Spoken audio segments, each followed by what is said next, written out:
Tata, Ambani, Birla, Steve job, Shiv खेरा, हम जब व्यक्ति से मोटिवेशन की बात करते हैं, सक्सेस की बात करते हैं, तभी बड़े बड़े चेहरे लोगों के सामने आते हैं। राइट। और लोग लेकिन मुश्किल है कि वहाँ तक पहुँच नहीं पाते हैं। और हमारे समाज में ऐसे बहुत सारे लोग हैं जिन्होंने इतना ही संघर्ष किया है शायद जितना टाटा अंबानी के, मुकेश अंबानी ने के ग्रुप ने संघर्ष किया हुआ है, लेकिन वो लोग अभी तक अपरिचित रहे हैं। शायद समाज तक, लोगों तक वो पहुंच नहीं पाए कि समाज के लोगों को पता नहीं है। जी हाँ दोस्तों, गुड मॉर्निंग। मैं जिग्नेश दवे मल्टीपल बाय 3 के माध्यम से कुछ अपरिचित चेहरों को आपके सामने पेश कर रहा हूँ, जिसकी जीवनी से, जिनके संघर्ष से, जिसकी सफलता से, जिसकी मेहनत से आने वाली जनरेशन को बहुत सारा मोटिवेशन मिल सकता है, बहुत सारी सक्सेस मिल सकती है, बहुत सारी प्रेरणा मिल सकती है। इस श्रेणी में मेरे साथ है आज mister Rahul sir, Rohit Rahul sir, welcome. Thank you. Yes sir. Sir, आपकी जर्नी की जो शुरुआत से यहाँ तक का, आपकी जर्नी को मैं आपको बोला कि आपको 3 मिनट में एक्सप्लेन करना, तो आपकी जर्नी को किस तरह से आप बताएंगे? बहुत इंटरेस्टिंग जर्नी है। मेरा जन्म हुआ था दादर में। पहले 10 साल हम लोग दादर में रहे और मैं स्कूल में काफ़ी इंटेलिजेंट था, तो मुझे 4th और 7th में स्कॉलरशिप भी मिला था।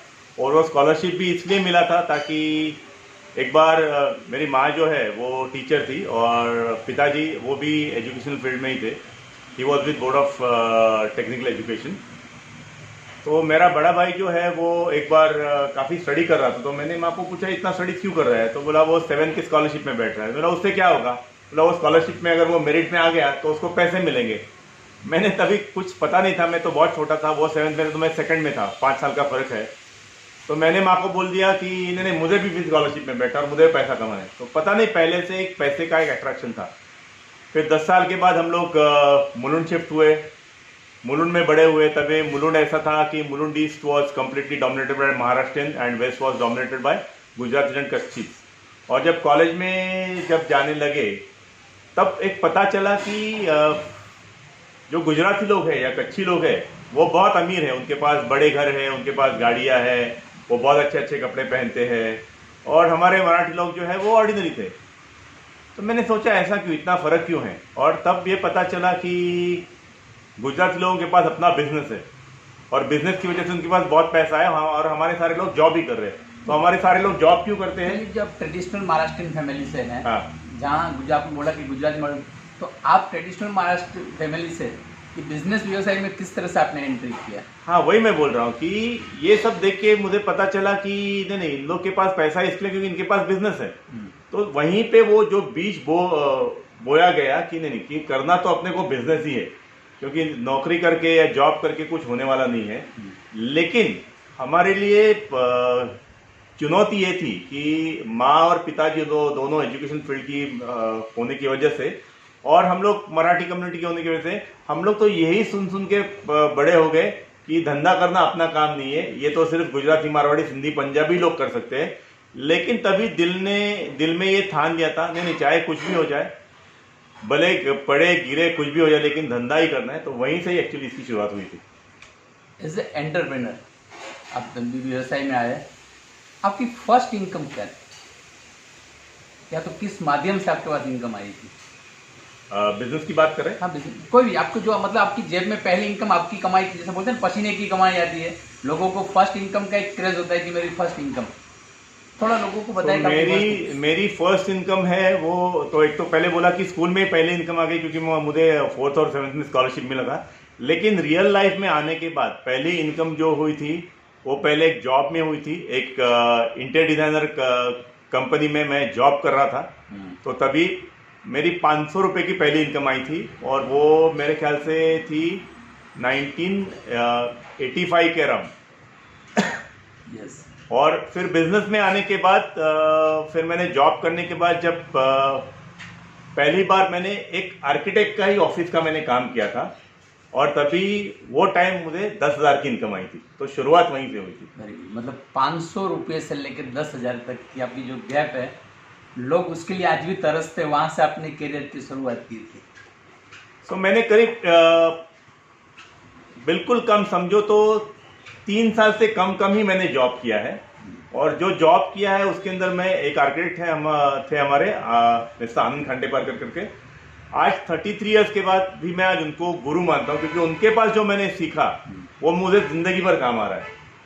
व्यवसाय में देखते हैं कि चढ़ाव उतार, सफलता निष्फलता आती है, तो आपका ऐसा कोई निष्फल पॉइंट जहाँ आपको लगे कि खत्म हो गया और वहाँ से आप वापस खड़े हुए एक फेनिक्स बर्ड की तरह, ऐसी कोई घटना के जो लोगों को बताए कि व्यवसाय में सफलता निष्फलता चलती रहती है, जहाँ आपको लगे कि मैं यहाँ से फेल हो गया, ऐसा कोई इवेंट, एवी घटना कि जो लोगों को जहाँ से सीखने को मिले? नहीं, ऐसे तो घटी हुए, लेकिन एक बात मैं आपको बताना चाहूँगा कि हम लोग थाना में प्रोजेक्ट कर रहे थे, और हमारा वहाँ पे 5 माले का बिल्डिंग हम लोग बना रहे थे, और वो करते करते एक शाहपुर में हमको एक बड़ा लैंड का प्रोजेक्ट आया था, और वो टाइम पे 1993-94 में हमने करीब 450 एकड़ का शाहपुर के गांव में हमने एक लैंड डील किया था, जिसका पैसा भी दिया था और पार्शल पेमेंट किया था, और बहुत ये था, बहुत उम्मीद थी, बहुत बड़े बड़े सपने थे। लेकिन वहाँ पे ऐसे हुआ कि मैं नाम नहीं लूँगा, लेकिन एक बहुत बड़ा प्लेयर उसके अंदर आ गया, जिनके वो टाइम पे फुल पेज एड्स आते थे, और उन्होंने डबल पैसा देके वो सारे एग्रीमेंट सब चेंज करा लिए, और हम मतलब हमारा पूरा का पूरा पैसा वहाँ पे फंस गया। वो इतना बड़ा प्रोजेक्ट होने वाला था, वो समझ में आया कि ये कुछ होने वाला नहीं है। फिर जिग्नेश कैसे होता है मालूम है, एक बार एक बिजनेसमैन पैसा इन्वेस्ट करता है तो उसका एक्सपेक्टेशन है कि चलो अभी पैसा डाला है तो उतना रिटर्न आना चाहिए। जब उसको पता चलता है कि उतना रिटर्न नहीं आ रहा है तो बोलता है ठीक है, थोड़ा कम रिटर्न भी चलेगा। उसके बाद बोलता है ठीक है, कुछ नहीं तो चलो अपने का बैच भी छूटेगा तो भी चलेगा। फिर पता चलता है कि बैच भी नहीं मिल रहा है, मुद्दल मिलने का मारा मारी, जो भी मिलता है वो पुराने जमाने लोग बोलते थे कि चोर की लंगोटी मिलते वो भी नहीं मिल के भागो। तो ऐसी हमारी नौबत आ गई, और इससे हम लोग करीब 10 साल हम इसमें स्ट्रगल करते रहे। मतलब वहां से तो हम लोग पूरा बिजनेस से समझो वाइप आउट ही हुए थे कि वापस कभी रियल एस्टेट में आ पाएंगे कि नहीं, ऐसे कभी सोचा नहीं था। लेकिन धीरे धीरे करके उससे बाहर निकले। वो बहुत बड़ा झटका लगा, तभी फाइनेंशियल चैलेंजेस बहुत थे, मतलब फैमिली थी, सब कुछ था, घर का खर्चा कैसे चलाए, ऐसे बहुत सारी चीज़ें हो रही थी तभी। लेकिन फिर भी हमने एक काम किया कि हमने हिम्मत नहीं हारी। यस, सबसे बड़ी बात होती है कि आपने हिम्मत बनाए रखी। शायद ऐसे घटनाओं पे लोग देखा है मैंने कि लोग निष्फल हो जाते हैं, छोड़ देते हैं, दूसरे इंडस्ट्री में चले जाते हैं, जॉब करने लगते हैं, सुसाइड कर लेते हैं, बहुत सारे ऐसे केसेस थे। और मैं खास करके हमारे जो मराठी कम्युनिटी के लोग हैं ना, मैं उनको बोलना चाहूँगा, अगर आप लोग बिजनेस में हो तो क्या है ना, हमारे सबकी होती है, लेकिन हमारी एक खामी ऐसी है कि हमारे यहाँ पे अगर कोई अनसक्सेसफुल हो जाता है ना तो लोग बहुत खुश होते हैं। देखो इसका बोला था ना कि अपना काम नहीं है, फिर भी अपना शांति करने गया और अभी मार खाया ना, तो लोगों को बड़ी खुशी हो जाती है कि ये अनसक्सेसफुल हुआ। सक्सेस कोई खुशी नहीं होती, अनसक्सेसफुल हुआ तो बहुत खुशी होती है लोगों को कि जब हम आउट ऑफ वे कुछ करने जाते हैं और उसमें जब फेल होते हैं तो लोग उसकी मजाक उड़ाते हैं लोग। तो ये सारा हमने देख लिया। लेकिन एक ही बात मैं कहूँगा कि एक ऐसा करना चाहिए कि हम लोग बोलते हैं कि हमारे मराठों के इतिहास में भी वो घटना है कि बोलते हैं कि पीछे के डोर आपको काटने चाहिए। वो जंग आप तभी जीत सकते हो जब आप पीछे के डोर काट। तो हमने पहले से तय किया, चाहे कुछ भी हो जाए, भूखा भी रहना पड़ेगा, लेकिन वापस जॉब में नहीं जाएंगे। करना है तो ये सपने उन्हीं कहते हैं, सपने उन्हीं के पूरे होते हैं कि जिनके सपनों में जान होती है। पंखों से कुछ नहीं होता है, हौसलों से उड़ान होती है। एग्जैक्टली।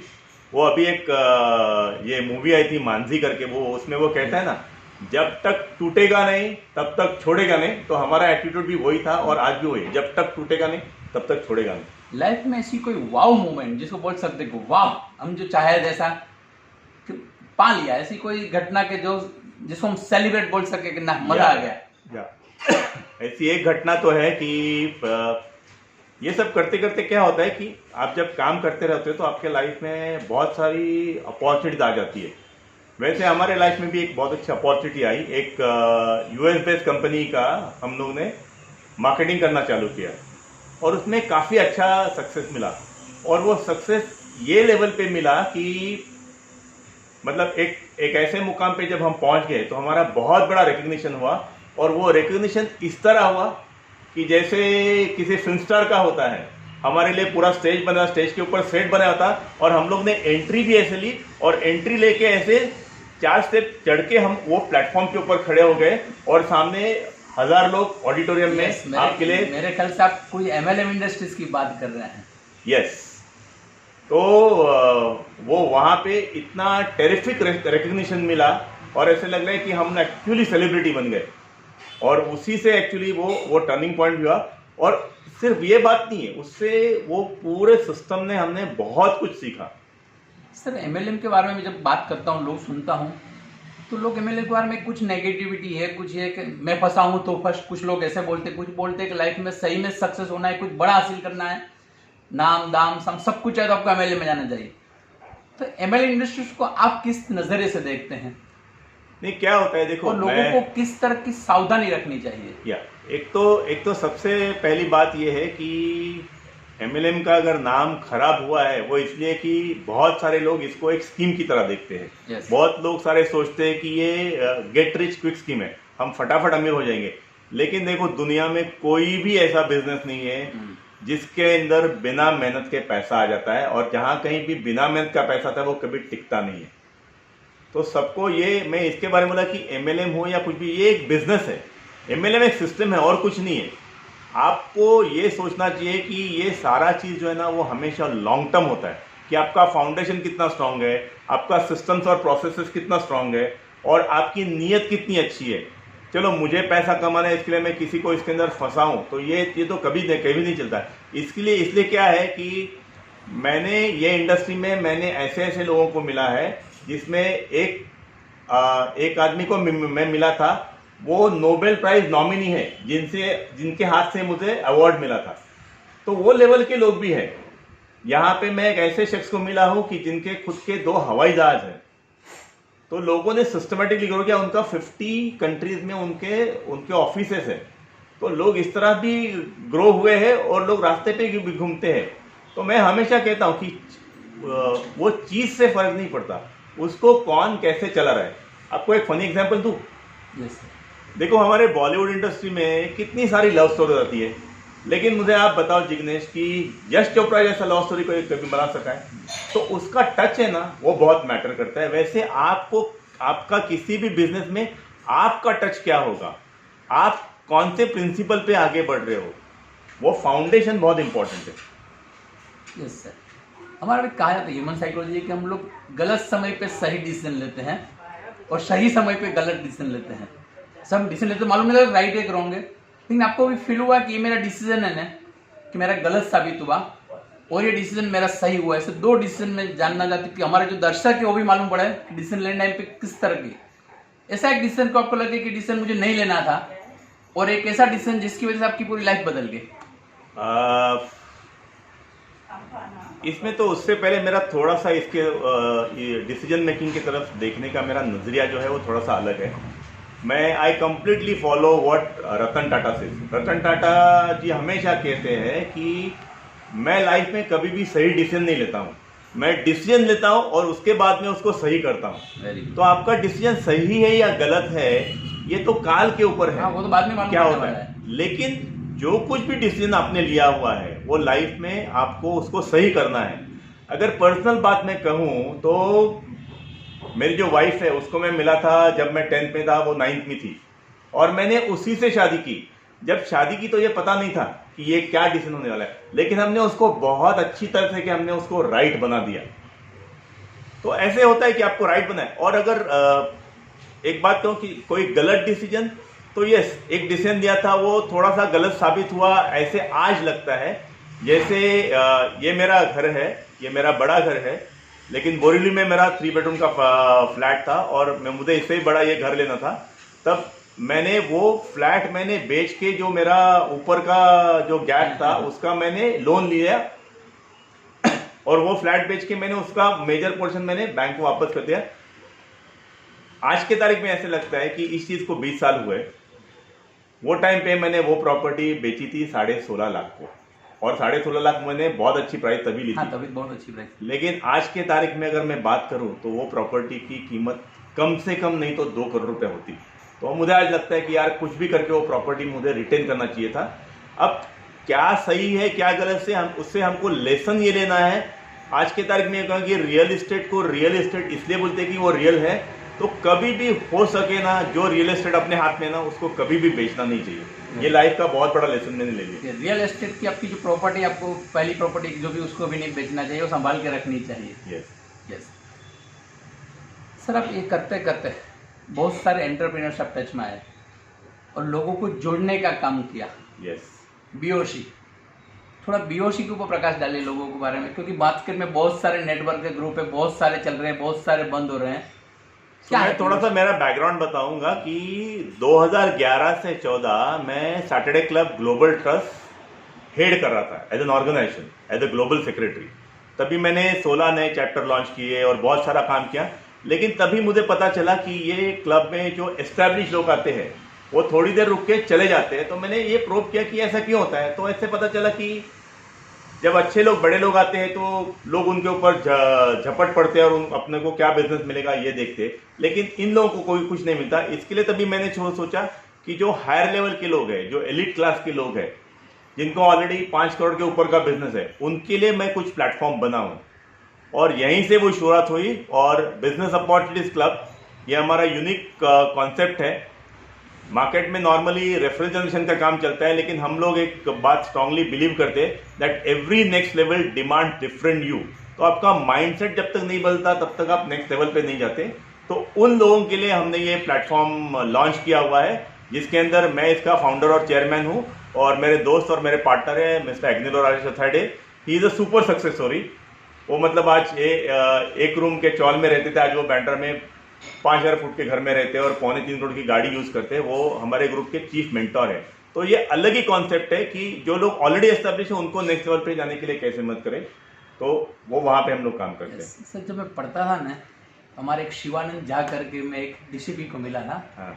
उसने हमको बताया था कि जिग्नेश, दुनिया में आदमी बिकता है, सेवा नहीं बिकती है, प्रोडक्ट नहीं बिकती है। परफेक्ट। आदमी बिकता है, यानी कि आपका हाव भाव, आपका चेहरा, आपकी इमेज। मैं आपको टू द पॉइंट का आपकी इमेज कंसल्टिंग का काम करते हैं कि आदमी बिकता है कि आपकी फर्स्ट इंप्रेशन का लास्ट इंप्रेशन। यस। आप जब इस व्यवसाय में, इमेज कंसल्टिंग में है, मैंने देखा आदमी कितना भी बड़ा हो, जैसे ही मुंह खोला वो बाजी बिगड़ जाती है, कपड़े से बिगड़ जाते हैं। हमारे कहते हैं कि आदमी की औकात उसके जूतों पे से तय की जाती है।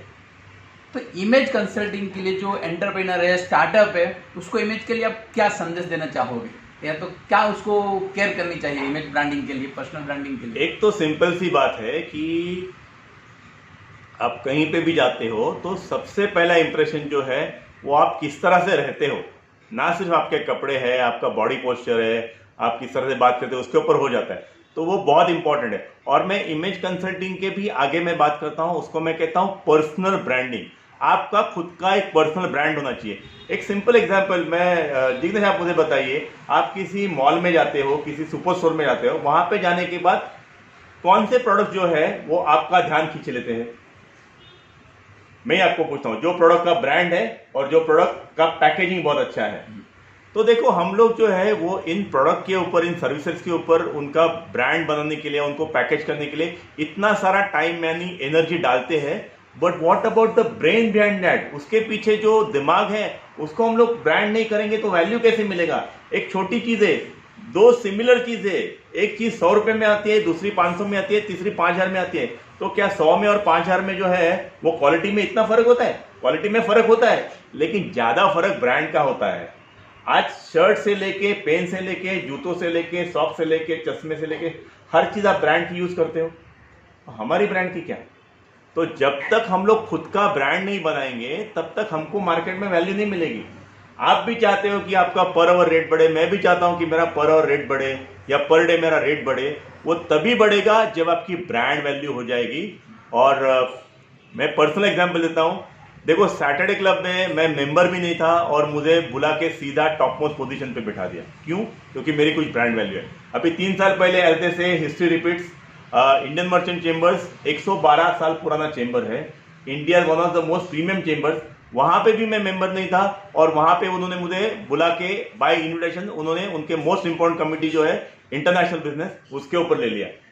तो मैं दो चीजें सबको बताऊंगा कि ब्रांड क्या है। Brand is equal to the value you create is equal to price you command in the market. And second is when you become a brand you don't need to chase people and opportunities people start chasing you. तो हर किसी को brand बनना चाहिए। एक sir मैंने देखा है कि लोग बोलते हैं कि जो ब्रांड बोले तो जो ब्रांड होते हैं, क्या लगता है आदमी को एक सही में एक ब्रांड अपना एक लेवल पर्सनल ब्रांडिंग के लिए कितना टाइम अपने आपके ऊपर देना चाहिए? एक सिंपल सी बात मैं कहूंगा कि देखो, दो तरीके से चीजें होती है। एक होता है कि आप YouTube देख रहे हो, आप Google देख रहे हो, आप कुछ बुक पढ़ रहे हो और खुद काम कर रहे हो, और दूसरा होता है कि प्रोफेशनल इंटरवेंशन, कि आप किसी प्रोफेशनल की आप मदद करते हो। तो सिंपल सी बात है, अगर थोड़ा सा आपको सर्दी जुकाम हो गया तो आप खुद दवाई ले लेते हो, लेकिन ज़्यादा हुआ तो डॉक्टर के पास जाते हो, और ज़्यादा हुआ तो स्पेशलिस्ट के पास जाते हो। तो स्पेशलिस्ट का काम स्पेशलिस्ट ही कर सकता है, वो आप खुद करोगे तो नहीं होगा। लेकिन मैं ये ज़रूर कहूँगा, आप किसी भी लेवल पे हो, मैं बोलता हूँ आप स्ट्रगलर हो, फिर भी आप कॉन्शियसली डिसाइड किए कि मुझे अपना ब्रांड बिल्ड करने का ये प्रोसेस है। इसके लिए कितना टाइम देना पड़ेगा ये तो मैं कुछ बोल नहीं सकता। मे बी अगर टाइम में इट्स अ कांस्टेंट प्रोसेस है, तो ऐसे नहीं मैं अभी बात कर रहा हूँ तो अभी भी मेरे दिमाग में है कि इसमें मेरा ब्रांड इमेज कैसे बढ़ सकता है, या मैं कुछ भी काम करता हूँ, किसी को मदद भी करता हूँ तो मैं देता हूँ कि मेरा इसमें ब्रांड इमेज कैसे बढ़ सकता है। तो ये मोर और लेस थॉट प्रोसेस, तो मैं कहूँगा ये तो 24 घंटा चालू रहता है। हाँ, स्पेसिफिक टाइम कुछ अगर देना है तो आपको बहुत सारे वीडियोस देखने हैं, आपको बहुत सारे किताबें पढ़नी है, आपको बहुत सारे लोगों को मिलना है, और आपको बहुत जगहों पे घूमना है। आज अगर मैं 15 कंट्रीज में मैं घूम के आया ना, तो मेरा माइंडसेट बहुत चेंज हुआ है कि ब्रांड क्या होता है, किस तरह से लोग एक्टिव करते हैं। पर्सनल ब्रांडिंग की बात करते हैं, हाँ। तो मुझे दो एग्जांपल से बताइए लोगों को कि पर्सनल ब्रांडिंग यानी कि इंडिया में जिसको आप बोलते हैं आइडियल ब्रांड, व्यक्ति ब्रांड में बोलता हूँ, और इंटरनेशनल से दो चेहरे आपके दिमाग में कौन पहले आते हैं? मेरे सामने तो 3 चेहरे एकदम फटक करके आते हैं हमेशा। सबसे पहले है Amitabh Bachchan. Very good. At the age of 78 he is in such a demand. जब उनके आसपास के जो लोग हैं वो कभी के घर पे जाके आराम से बैठे हैं, कुछ तो ऊपर भी चले गए। दूसरा चेहरा है सचिन तेंदुलकर। आज रिटायर होके उनको 7-8 साल हो गए, उनका ब्रांड वैल्यू अभी भी बढ़ रहा है, अभी भी उनको एज अ मॉडल एक्सेप्ट करते हैं, अभी भी वो बहुत सारा पैसा कमाते हैं। और तीसरे है हमारे माननीय प्रधानमंत्री जी। देखो, ये कहीं पे भी लिखा नहीं है, किसी ने बोला नहीं है, दिस इज माय कंटेंशन, कि जब नरेंद्र मोदी जी पहली बार पीएम बने तो उनको रियलाइज हुआ कि I could become CM and PM by my RSS background which is simple living and high thinking. लेकिन अगर वर्ल्ड लीडर बनना है then I need to transform myself. और जो कुछ हुआ है वो सारा आपकी नजर के सामने है। आज वो जिस तरह से चलते हैं, जिस तरह से बात करते हैं, जिस तरह से ड्रेसअप होते हैं, जिस तरह से ग्रूमिंग करते हैं, जिस तरह से स्पीचेस देते हैं, उसकी वजह से नहीं लगता आपको ऐसे कि उनका एक बिगर वर्ल्ड ब्रांड बना हुआ है और सारे वर्ल्ड के टॉप लीडर्स उनके पीछे आते हैं। ये इंडिया के हिस्ट्री में पहली बार हुआ है। इंडियन हिस्ट्री में जो पॉलिटिक्स का चेहरा था कि वो खादी की कपड़े, खादी टोपी, उसको उसने पूरा मॉडिफाई कर दिया। नहीं तो कोई गुंजाइश नहीं थी कि नरेंद्र मोदी जैसा प्रचारक आदमी एक 10 लाख रुपए का सूट पहन सके, लेकिन उनको ये पता चला कि इसकी वैल्यू क्या है। वर्ल्ड मार्केट में आप जितना अपना अच्छा पैकेजिंग करो उतना अच्छा होगा। लेकिन इसके साथ साथ एक बात मैं कहूंगा, ये सिर्फ जो है ना बाहरी चकाचौंध नहीं है, आपको अंदर से उससे 5 गुना ग्रो होना पड़ेगा। क्योंकि जब तक आपका कोर ट्रांसफॉर्म नहीं होगा, खाली मैंने आपको अरमानी का 1 लाख रुपए का सूट चढ़ा दिया तो आपका ब्रांड नहीं बनेगा। क्योंकि आपने अगर मुंह खोल दिया तो पूरा आपका खत्म हो गया। तो अपने आप को आप कितना डेवलप करते हो, जैसे आज के तारीख में ऐसे बोलते हैं। ब्रांडिंग में किस किस चीज की ध्यान देनी चाहिए आपके हिसाब से? थोड़ा मुझे 5-6 पॉइंट, बुलेट पॉइंट जिसको बोले हम लोग। सबसे पहले जो है कि आपका ड्रेसिंग सेंस, आपका ड्रेसिंग सेंस एब्सोल्युटली प्रोफेशनल होना चाहिए। क्यों लगता है कि जिग्नेश मेरे पास आए हैं तो पूरा सूट पहन के मेरा इंटरव्यू लेने के लिए आए हैं? क्यों मेरा इंटरव्यू लेने के लिए, चलो मैं ऐसे ही शर्ट पहन के बैठूं तो चलेगा? नहीं चलेगा। लेकिन अगर मैं ब्लेजर पहनता तो ऑटोमेटिकली मेरे बारे में इंप्रेशन अलग हो जाता है। दूसरा होता है कि आप अपने आप को किस तरह से ग्रूम करते हो। देखो, मैं कैमरा में, मुझे पता है कि मैं कैमरा में, तो मैं मेरा ऑयली चेहरा लेके मैं कैमरे में नहीं बैठता। मैं हमेशा, अभी वो जमाना गया, पहले लोग बोलते थे कि मर्द जो है वो मेकअप नहीं करते। आज देखो कितने सारे जेंट्स पार्लर खुले हुए हैं। क्यों? क्योंकि ग्रूमिंग इज वेरी इंपॉर्टेंट। तीसरी चीज है कम्युनिकेशन। कम्युनिकेशन में 3 चीज़ आती है। पहली चीज़ आती है verbal communication, that is your command और लैंग्वेज। तो आपकी कोई भी भाषा हो, जैसे मेरी मराठी मातृभाषा है लेकिन मेरी हिंदी बहुत अच्छी है और मेरी इंग्लिश भी बहुत अच्छी है, और ख़ास करके जो लोग वर्नाक्युलर मीडियम में पढ़े हैं ना, ये ब्लॉक निकाल दे कि मैं अभी वर्नाक्युलर मीडियम में पढ़ा हूँ, मैं मराठी में पढ़ा हूँ, हिंदी में पढ़ा हूँ, गुजराती पढ़ा हूँ, मुझे इंग्लिश नहीं आती। इंग्लिश आपको आनी पड़ेगी, वरना आपका कॉन्फिडेंस लूज हो जाएगा। दूसरी बात है कि आपकी आवाज़ आपका एसेट है। जो कोई भी आदमी जो महत्वाकांक्षी है, एम्बिशियस है, उनको अपनी आवाज़ के ऊपर काम करना चाहिए। देखिए, अमिताभ बच्चन वर denied entry into all India radio, then he became the बादशाह ऑफ वॉइस। तो अपने आवाज़ के ऊपर काम करो। फिर तीसरा होता है नॉन वर्बल कम्युनिकेशन, कि आप जब ये मुंह भी नहीं खोलते तभी कुछ ना कुछ कम्युनिकेशन जाता है। तो आप कैसे बैठते हो, कैसे हो, यहाँ वहाँ घूमते हो, इसके ऊपर बहुत कुछ निर्भर है। और लास्ट चीज़ है एटिकेट एंड बॉडी लैंग्वेज, कि आपके तौर तरीके कैसे हैं। जैसे आप किसी से हाथ कैसे मिलाते हो, आप लोगों की आंखों में देखते हो कि नहीं। आप अगर एलिवेटर में जा रहे हो तो आप वहाँ पे लाइन में खड़े रहोगे, आप ऐसे ही घुस जाओगे। इसके ऊपर लोग आपके बारे में सोचेंगे। अभी हम सब लोग मोबाइल कैरी करते हैं, तो आप जब पब्लिक में बात करो तो आप सॉफ्टली बात कर रहे हो कि आप लाउडली कर रहे हो, कि आपको किसी की परवाह ही नहीं है। इस सब चीज़ों से लोग आपके बारे में कुछ मत बनाते हैं, ओपिनियन बनाते हैं, और वो बहुत मैटर करता है। और लास्ट चीज़ होती है वो है आपकी बॉडी लैंग्वेज। आपकी बॉडी लैंग्वेज जो है ना, वो एश्योरिंग लगनी चाहिए कि अगर ये आदमी आया ना तो ये कुछ करने वाला आदमी है। इसने अगर जबान दी तो इसका मतलब है मैंने आपको 11:15 बजे बुलाया, मैं यहाँ पे रेडी था, आपका कैसा करना है। तो एवरीथिंग, छोटी छोटी चीज़ें मैटर करती है कि आप टाइम पे जाते हो कि नहीं, आप कमिटमेंट पालते हो कि नहीं, आप कम्युनिकेशन बराबर करते हो कि नहीं। ऐसी बहुत सारी चीज़ें आपको लिखना अच्छी तरह से आना चाहिए, क्योंकि आज की तारीख में बहुत सारा हम मैसेजिंग के ऊपर काम करते हैं, तो जिसको आर्टिकुलेशन बोलते हैं, आपका लैंग्वेज के ऊपर कमांड होना चाहिए। तो ऐसी 100 नहीं 500 1000 चीज़ें, कुछ चीज़ें छोटी है, कुछ चीज़ें बड़ी है, लेकिन हर चीज़ मैटर करती है। आप ये सोच लेना कि हर चीज़ मैटर करती है। और जैसे वो सैटेलाइट लगा है ना, वैसे आपके ऊपर एक सैटेलाइट लगा हुआ है। आपकी हर मूवमेंट। एक बात मालूम पड़ रही है कि लोगों को अपने आप पे खर्च करना शुरू करना पड़ेगा। हम बाकी चीजों में खर्च करते हैं, नहीं खर्च नहीं, इन्वेस्ट करना शुरू करना, अपने आप पे इन्वेस्ट करना शुरू करना पड़ेगा।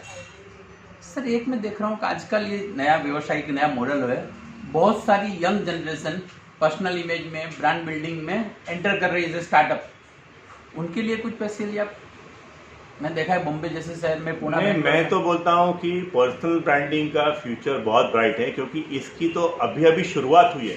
क्योंकि मुझे बहुत सारे लोग मिलते हैं, वो बोलते हैं नहीं this is only for high profile people, celebrities, film star, politician. मैं बोलता हूँ नहीं, आप अगर एम्बिशियस हो, तो आप बिजनेसमैन हो या फिर आप प्रोफेशनल हो या वर्किंग प्रोफेशनल हो, आपको अपना ब्रांड बनाना ही पड़ेगा, वरना पीछे रह जाओगे। तो आपको चॉइस करना है कि आपको दुनिया के दौड़ में आगे बढ़ना है कि पीछे रहना है। और जिनको भी पर्सनल ब्रांडिंग अगर सीखना है तो आप जिग्नेश से मेरा कॉन्टैक्ट नंबर लीजिए, मैं आपको डेफिनेटली गाइड करूंगा। As a profession if you want to pick it up, बहुत ज़्यादा स्कोप है, बहुत ज़्यादा। क्योंकि हमने अभी हमारे देश में तो अभी हमने शुरुआत भी नहीं की है। तो आप सोचो अगले 20, 25, 30 साल में कितना बड़ा इसका मार्केट, अभी बहुत बड़ा मार्केट है। और स्पेशलिस्ट लोग बहुत कम है, नॉर्मल लेवल के लोग बहुत है, लेकिन स्पेशलाइज लोग कम है। और इसके साथ साथ आपका ओवरऑल जो प्रोफाइल स्ट्रांग होता है, जैसे मैंने सैटरडे के ऊपर काम किया है, मैंने आईएमसी के ऊपर काम कर रहा हूँ, मैं खुद का एक ग्रुप में चला रहा हूँ, और मैं बहुत सारी एक्टिविटीज़ करता हूँ, बहुत बड़े बड़े लोगों को मैं मिलता हूँ। हमेशा मैंने अपने आप को अपने से जो बेहतर लोग हैं उनके अंदर मैंने ज़्यादा टाइम स्पेंड किया है। तो वहाँ से क्या होता है, एक सिंपल जिग्नेश, हमने लॉ ऑफ एनर्जी सीखा है, it always flows from higher level to lower level. लेकिन हमारी टेंडेंसी क्या होती है, हम हमेशा अपने बराबर के या हमारे नीचे के लोगों में रहना चाहते हैं, ताकि वहां पे आप सीना तान के कुछ बात कर सके। लेकिन अगर आप सोचो कि जो आईएमसी के कमिटी में मैं हूँ, every other person is at least 10 times 20 times 50 times bigger than me, वहां जाकर कुछ करके दिखाऊं तो वो बात है ना। अपने से छोटे लोगों में तो कोई भी बड़ा आदमी बन सकता है। बचपन से आदमी होता है कि मैं मुझे इसके जैसा बनना है, उसमें सीखना है। तो आपकी लाइफ के डेवलपमेंट में, आपके लाइफ के विकास में, आप जहाँ बात जो लेवल पे हो वहाँ पहुँचने के लिए ऐसे 2 व्यक्ति का योगदान जिसको आप याद करना चाहोगे कि नहीं, ये बंदे ने मेरी लाइफ में बदल करने के लिए कुछ काम किया। ये तो अलग अलग चीज़ है, लेकिन बदल करने में काम किया उसमें सबसे बड़ा हाथ है मेरे एक्स बॉस आर्किटेक्ट आनंद खांडेपारकर। मतलब मैंने ऐसे सोचो कि 2.25 साल मैंने अपने आप को उनके पास बेच दिया था। ये पूरे 2.25 साल में जिग्नेश मैंने ना एक संडे देखा, ना मैंने गणपति देखा, ना दिवाली देखी, ना कुछ देखा। पूरे 2.25 साल में मेरे मुश्किल से 6 या 7 मेरी लीव हुई रहेगी। मैं संडे भी नहीं लेता था, लेकिन उससे जो फाउंडेशन स्ट्रांग हुआ ना, वो बहुत बड़ा फाउंडेशन स्ट्रांग हुआ। और दूसरा ये है कि ऐसे बहुत सारे बिजनेसमैन हैं, बहुत सारे स्पीकर्स हैं जिनको देख के मैं इंस्पायर हुआ, लेकिन इसमें अगर बड़ा नाम अगर बताना है ना, तो again it is Amitabh Bachchan. मतलब मेरे लिए अमिताभ बच्चन ना सिर्फ एक्टिंग के लिए, बिजनेस के लिए, बट लाइफ के हर कोने के लिए ही इज़ माई आइडियल, कि उन्होंने अपने आप को ऐसे। और मैं हमेशा बोलता हूँ कि मेरे लिस्ट में अमिताभ बच्चन का नाम जो है वो 1 to 10 है, तो दूसरा आदमी 11 नंबर पे आता है, तो मेरे लिए वो इतना बड़ा है। यस, यानी कि आनंद और अमिताभ बच्चन शायद देखो तो दोनों पर्याय जैसे मुझे लगता है एक दूसरे के। वो भी एक आनंद के नाम से फेमस हुए थे। तो मैं चाहता हूँ कि रोहित जी आगे जाने दिनों में 10 लोग भी बोलने चाहिए कि रोहित सर जैसे है, कि राहुल सर जैसे हैं, कि अमिताभ बच्चन से आपका नाम भी लोग लेने चाहिए। Yes, definitely. यस दोस्तों, आज की बात हुई। अगले वीक फिर एक नए चेहरों के साथ मिलेंगे, अपरिचित चेहरे से। होप आज का एपिसोड आपके लिए इंस्पायर रहेगा, कुछ सीखने को मिलेगा। नीचे कमेंट्स में मेरा नंबर, सर का नंबर देता हूँ, आप डायरेक्टली कांटेक्ट भी कर सकते हैं, मेरे थ्रू भी कांटेक्ट कर सकते हैं। एक मैं बात बताना चाहूँगा, आपके पूरे ये 25 मिनट में कम से कम मैंने 4 बार संघर्ष शब्द सुना। तो ये संघर्ष शब्द के ऊपर मैं कुछ आपको सुनाना चाहता हूँ। That is my biggest source of energy. मैं बहुत सारी मूवीज़ देखता हूँ और मूवीज़ से मैं बहुत सारी चीज़ें सीखता हूँ। मूवीज़ खाली एंटरटेनमेंट के लिए नहीं, बहुत सारी चीज़ों की सीख। तो एक रॉकी करके मूवी है सिल्वेस्टर स्टैलोन की, उसके अंदर एक डायलॉग है, वो मेरा बिगेस्ट सोर्स ऑफ इंस्पिरेशन है। तो उसके अंदर वो एक the father is talking to सन, तो वो ऐसे बोलता है कि सन let me tell you something which you already know, life is not all about all sunshine and rainbow, it's a very mean and नेस्टी place, and I don't care how tough you are, it will beat you to your knees and keep you there permanently if you let it, but it's not about how hard you can hit, it's about how hard you can get hit and keep moving forward, how much you can take and keep moving forward, that's how winning is done। तो in nutshell ऐसे है कि boxing के ring में knockout के session में जीतता वो नहीं है कि वो जोर से मारता है, जीतता हमेशा वो है जो गिरने के बाद उठता है, खड़ा हो जाता है। तो हमेशा ये बात याद रखो कि आप में फाइटिंग स्पिरिट कितना है। मार खाने के बाद अगर आप उठ जाते हो तो वो बहुत अच्छी चीज़ है। yes, यानी कि गिरना गुनाह नहीं है, गिरने के बाद खड़े होने की कोशिश न करना वो गुनाह है, मान लो। यस, और मैं बहुत अच्छे कोट्स में यूज करता हूं, तो एक लास्ट कोट मैं अपने दर्शकों को देना चाहता हूं। It is not how big the dog is in the fight, it is how big the fight is in the dog. तो आपके अंदर वो फाइट कितनी है वो मैटर करती है। वो फाइट दिखाओ, बस दुनिया आपकी हो जाएगी। आप कितना ग्रो करेंगे वो आपके ऊपर है, लेकिन आप ग्रो जरूर करेंगे। Yes, thank you very much sir. Thank you. ये वीडियो हमारे लिए, हमारे दोस्तों के लिए, जो देख रहे हैं सबके लिए एक आइडियल बने, उसके लिए एक मोटिवेशन का माध्यम बने, यही शुभकामना साथ। धन्यवाद। Thank you Jignesh. I also enjoyed this. Thank you very much. Thank you very much sir.